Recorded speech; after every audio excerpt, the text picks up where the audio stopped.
before we get welding, let's go ahead and take a quick look at our setup. It's suggested by Lincoln for this type of material where we're going 3/8, 1/4. We should be over here on a 9 for wire speed and about I and J. So we're going to give that a little try, based on our chart over here. But my guess is that might be a little fast and a little hot. We'll give it a shot though, and we'll see. Next, I want to show you on my little part here. I've got the welding gauge set up. This Harris gauge comes with the unit, which is awesome, and it's got plenty of pressure in the tank. And I've got this set at about 30.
Okay, now that we've got this other side flipped over here, I just wanted to take a quick minute and show you exactly what we were looking at.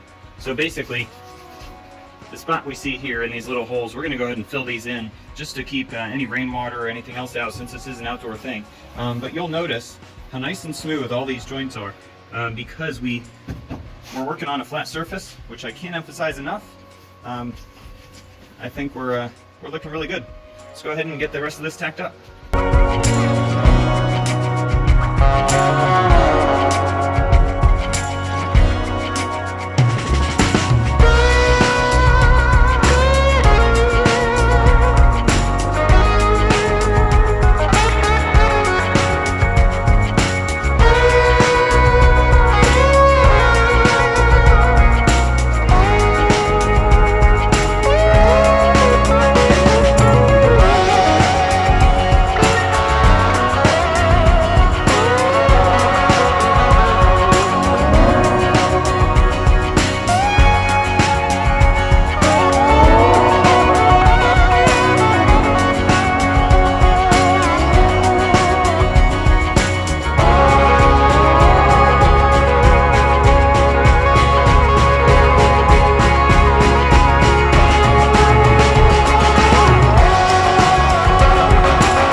Trellis is done, all wrapped up, and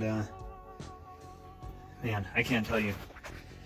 This guy is such a hard worker. It was such a pleasure working with it. So easy to set up, so easy to use. The welds were super smooth. I mean, everything turned out great, and you know, I can't wait for the next time. We will get this thing painted tonight, and it will get installed shortly.